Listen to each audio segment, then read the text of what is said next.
Bonjour à tous et merci de me retrouver aujourd'hui pour cette courte vidéo sur les ombres portées. Je réponds à une demande de certains d'entre vous sur la chaîne. Voilà, je voulais aussi tout d'abord souhaiter la bienvenue à tous mes nouveaux abonnés. Je vois que vous êtes de plus en plus nombreux et ça me fait extrêmement plaisir. Aussi un petit truc, je voulais vous tenir informé de ça, j'ai un article qui est paru dans cette revue Plaisir de peindre que peut-être certains d'entre vous connaissent, parce qu'il y a des tas de choses, des tas d'astuces très intéressantes et des peintures pas à pas, hein, donc si vous voulez un peu mieux me connaître, n'hésitez pas, donc c'est le numéro 82. Et puis sinon, que vous dire d'autre? Eh bien, il y avait longtemps que j'avais pas fait de vidéo, donc je suis contente de recommencer là, sur des vidéos gratuites. Et donc je vous dis bien à tout de suite hein, pour cette petite vidéo sur le fonctionnement des ombres portées. À tout de suite. Je vais partir sur des formes extrêmement simples.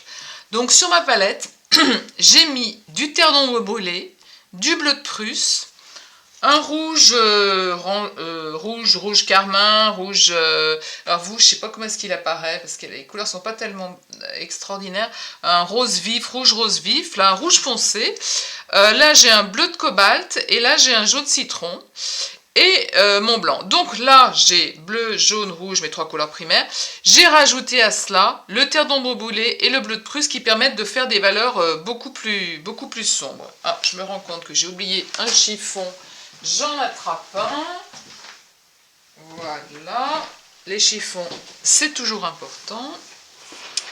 Donc, on va partir par exemple sur un fruit. Je vais peut-être préparer déjà peut-être un petit peu d'orangé, on ne sait jamais. Alors, c'est un petit rappel également pour vous, hein, pour mélanger les couleurs. Comment faut-il procéder? On prend toujours la tonalité la plus claire, dans laquelle on amène, par exemple dans le cas présent, je vais faire de l'orange, un petit peu de rouge. Et tout de suite, on a notre orangé qui arrive. D'accord ? Voilà. Alors mon orangé est un petit peu, ma matière est un petit peu sèche. Donc je mets le médium. Pour ceux qui me découvrent, c'est un médium que je fais toute seule, moi-même, qui est 2 tiers d'huile de lin et 1 tiers d'essence de térébenthine. Voilà. Donc je vais en faire un petit peu plus. Oh là là, il y a de la... Il y a des fils, ou les poils du chat. Donc toujours pareil, on repart. Vous voyez, là, je fais ce qu'il ne faut pas faire. Ne jamais partir de la couleur, la tonalité la plus foncée. Parce que sinon, vous allez mettre des tonnes et des tonnes de la couleur, la tonalité la plus claire, avant d'arriver à l'orangé qu'il vous faut. D'accord? Bon, là, c'est bien parce que je vais avoir un dégradé, ça me va bien quand même. Donc là, j'ai un orangé. Ah, ça floute. J'aime pas quand ça floute. Voilà, là, j'ai mon orangé, mon jaune. Et puis je vais me faire un petit vert, toujours pareil, avec les couleurs complémentaires, les couleurs primaires, pardon. Donc je reprends la tonalité la plus claire, donc mon jaune. Ah ben, s'il n'est pas propre, ça va pas aller. Donc mon jaune. Je mets un tout petit peu, vous voyez, j'ai quasiment, il faut que je vous montre, quasiment peu de bleu. Hein. Je mets un tout petit peu de bleu. Et j'obtiens un vert. Si au contraire j'étais partie avec le bleu et dans lequel j'avais amené le jaune, eh ben, j'en aurais mis des tonnes et des tonnes et des tonnes. D'accord? Voilà, donc voilà, c'est les petites couleurs dont j'ai besoin, que je vais utiliser. Donc vous m'avez vu avec le médium, je le pose ici. Ça c'était la spatule pour mélanger ma palette, c'est très pratique. Je redonne toujours des petits conseils pour ceux qui n'ont pas vu les vidéos précédentes. J'utilise des brosses à poils souples. Je peux utiliser des couteaux. Voilà. Je pose mon matériel ici. Et donc, on va travailler sur cette histoire d'ombre portée. Alors, on va partir de quelque chose de simple. En fait, je vais utiliser... Alors, j'humidifie mon... Je vous montre, hein. J'humidifie en fait ma brosse là dans l'essence de térébenthine. Je peux aussi l'humidifier dans mon huile de lin parce que ma brosse était sèche. Voilà. Je vais partir sur une petite pommette. Alors, que je vous voyais quelque chose quand même. Christine, reprends tes habitudes, il y a un petit moment que j'ai pas fait de vidéo. Voilà, on va partir. Alors, je vais pousser ça là. Que ça floute pas trop. Ouais, c'est bon. Imaginons, hein. Voilà, je pars sur ma pomme. Voilà, ma pomme bien rouge. Elle peut avoir aussi, cette pomme, des reflets. Voilà. Des reflets. Là, je vais la foncer un petit peu plus en lui mettant... On imagine que la lumière arrive d'ici, hein. Donc là, je garde la partie très claire. Là, j'ai ma partie donc foncée, la partie de cette pomme qui est foncée. Voilà. Je peux lui mettre une petite pointe de lumière ici. Voilà, je schématise, hein, puisque le but c'est de travailler quand même sur l'ombre portée. Donc il y a plusieurs sortes d'ombre portée.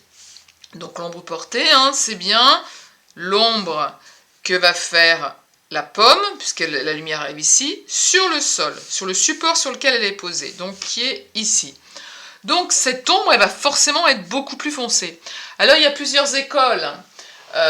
Au tout début, les peintres utilisaient carrément une tonalité beaucoup plus foncée. Donc je vous montre ce que ça donne. On va reprendre par exemple le rouge avec un petit peu de bleu de Prusse ou un petit peu de terre d'ombre. Et on se met ici.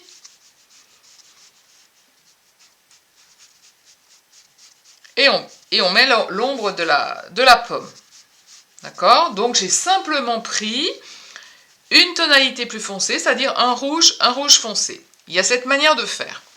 Ensuite, moi ce que j'utilise en général, j'ai été très influencée par la peinture impressionniste, hein, et ben le mouvement impressionniste, hein, utilisait la couleur complémentaire de l'objet, mélangeait cette couleur complémentaire et réalisait l'ombre portée. De même que les ombres propres. Hein, les impressionnistes utilisaient les couleurs complémentaires. Donc moi, je sais exactement ce que je fais dans mes peintures, à travers mes peintures, pour amener une ombre beaucoup plus lumineuse. Hein. Je trouve que ça donne des ombres très profondes, très lumineuses. Donc, je vous montre. On va repartir toujours pareil, sur ma pomme. Alors, on va repartir sur ma pomme. On va repartir sur une pomme, allez, avec un petit peu plus de jaune là. Voilà. On pourrait très bien repartir sur une pomme qui soit un petit peu verte aussi. Je vais lui amener un petit peu de vert. Le vert qu'on a fait.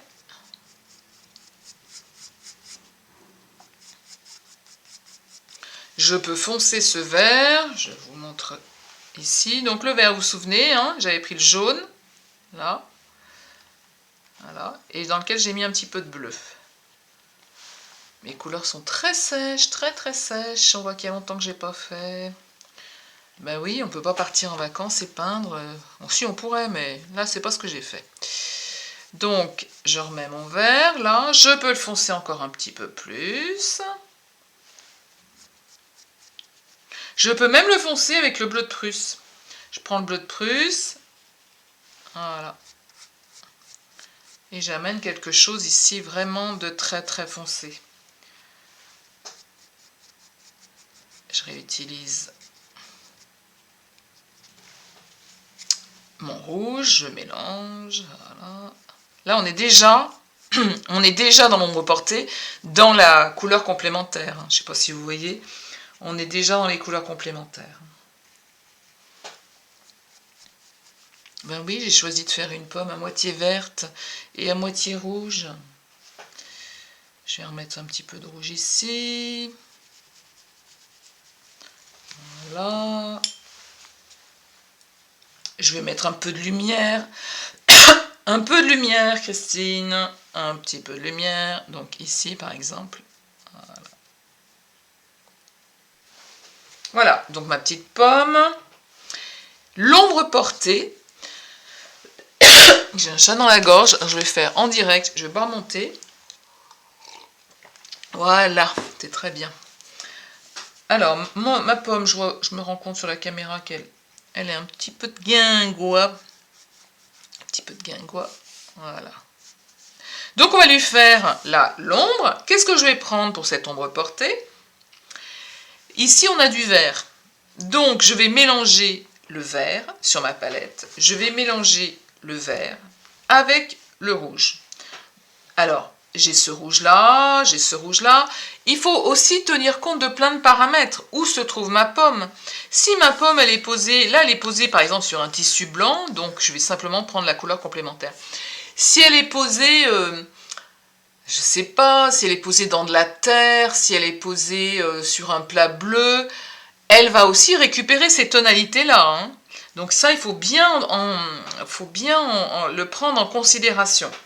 Donc je reprends mon rouge avec le vert et donc je vais me mettre ici hein, pour ma pomme.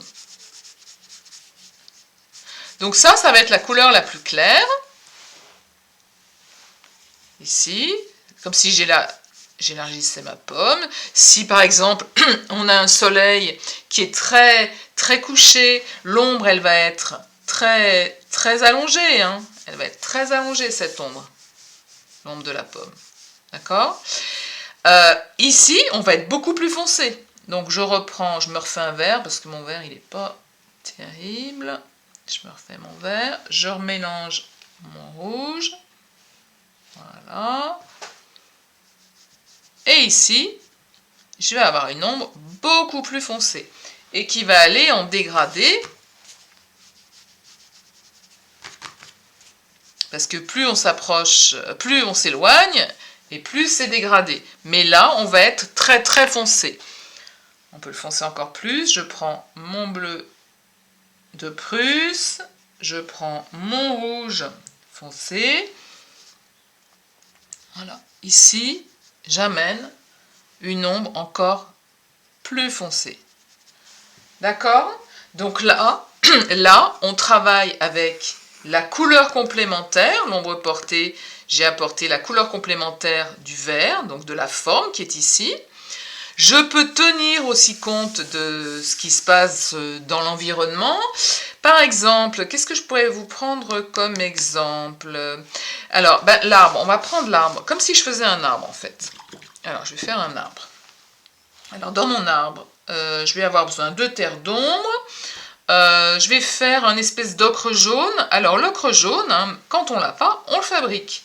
Donc ça, c'est pareil, hein, j'ai déjà redit. Hein.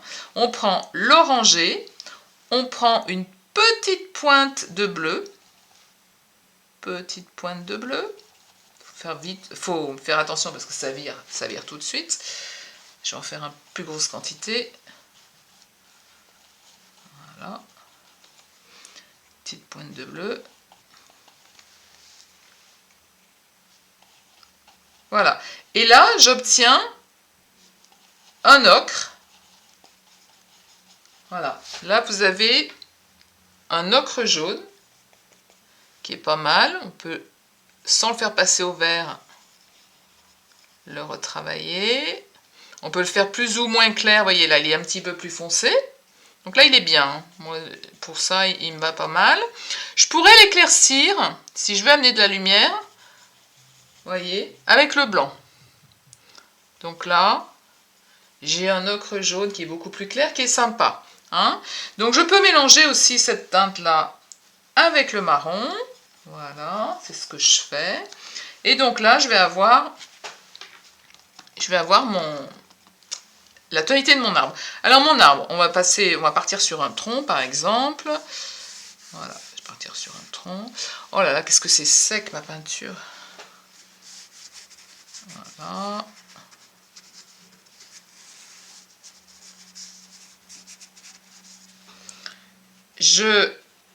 On va partir du principe que le soleil arrive ici.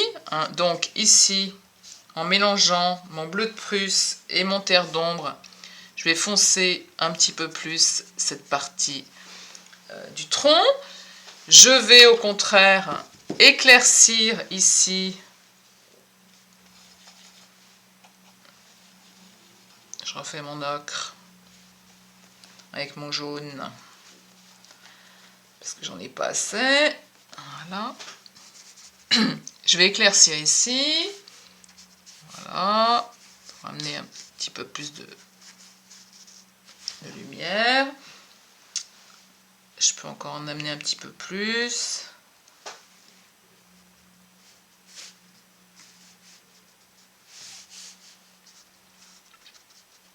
Voilà, toute cette partie-là, donc c'est la partie qui est éclairée, et ça va être la partie qui est à l'ombre. Donc l'ombre portée de cet arbre. Imaginons que cet arbre est dans l'herbe. Ben, on va la faire, tiens, l'herbe. On va la faire. Alors, si. Je vais prendre mon jaune. J'en ai plus. On va repartir sur le jaune. Voilà. Repartir un petit peu sur le bleu. Donc, je vais faire mon herbe. Alors l'herbe, c'est jamais vraiment vert, hein. On mélange toutes les couleurs. Donc, je vais la faire au couteau, tiens. Je vais prendre un petit peu de mon...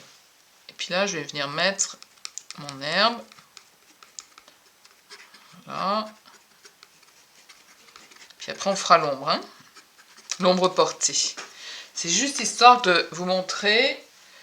Alors, sur la vidéo, l'herbe, elle est très très claire. On va faire une herbe. Je prends toutes les teintes aussi. Parce que l'herbe, elle est jamais vraiment verte. On mélange. Les couleurs circulent. Je vais remettre un petit peu de bleuté. Je fais tout ça devant vous. Vous voyez, sans avoir préparé. Donc en mettant des verts un petit peu plus foncés. Voilà. Non, ça je vais le mettre là. Je vais éclaircir aussi là-haut. Voilà, comme si je faisais un fond derrière. Je le fais en vitesse. Vous devez vous dire, mais dis plus rien. Bah ouais, parce que ça prend du temps. Voilà. Là, en fait, je suis en train simplement de faire un petit fond derrière. Voilà, simplement pour ensuite qu'on puisse placer cette ombre portée de l'arbre. Alors, c'est pareil. Là, on va tenir compte de plusieurs paramètres parce que ce que vous n'avez pas vu, et que moi j'imagine, je vais le faire, c'est que là-haut, ici, on a notre ciel. Ici, là, il y a du ciel. Hein? Donc le ciel, il va interagir avec tous les éléments qui l'éclairent. Donc là, voilà, je fais le raccord, hein, je le fais vite, en vitesse, juste pour vous montrer. Voilà, j'ai raccordé mon ciel, ici. Donc, l'ombre portée, en pleine nature, on va tenir compte de toutes ces couleurs.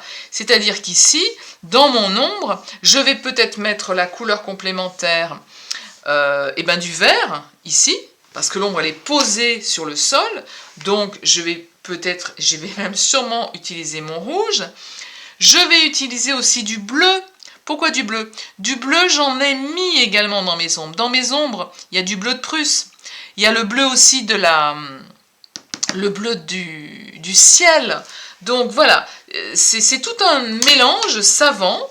En tout cas, moi, c'est comme ça que je pratique, hein, pour mon ombre. Alors, je vais repartir en effet sur mon rouge. Voilà. Je vais repartir sur le vert.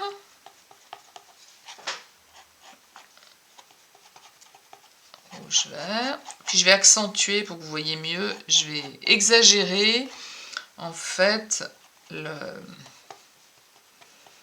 la couleur de l'ombre. Donc j'obtiens une espèce de marron. Voilà. On va y aller petit à petit. Donc c'est comme si je venais avec mon marron, là.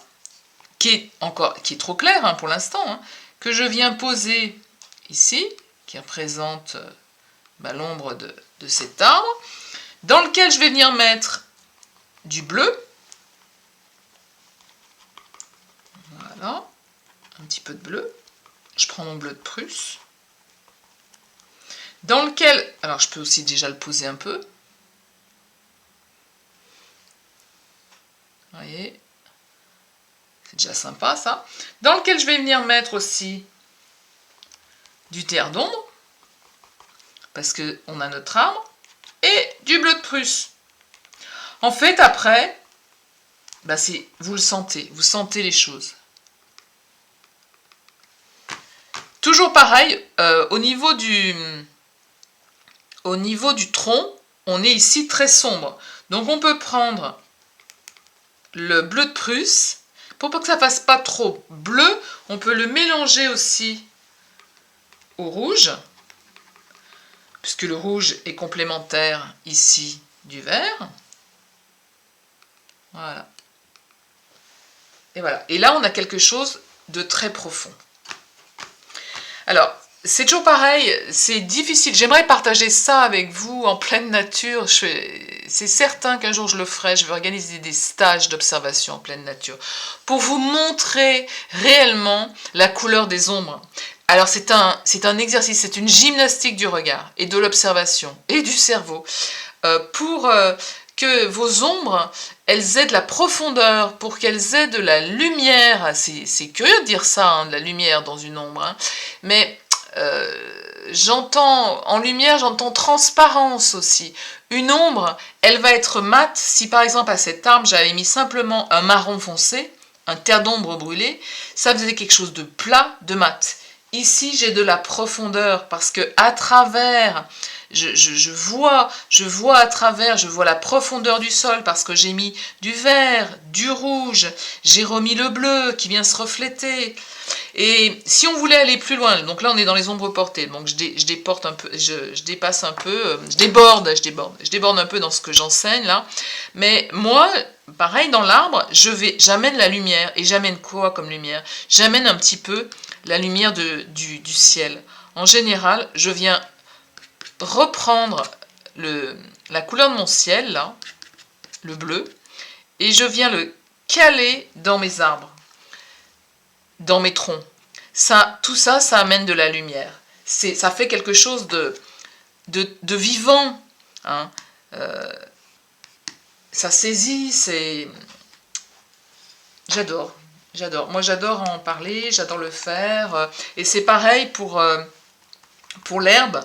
Dans l'herbe, je peux également avoir un petit peu de mon ciel qui se reflète. Hein.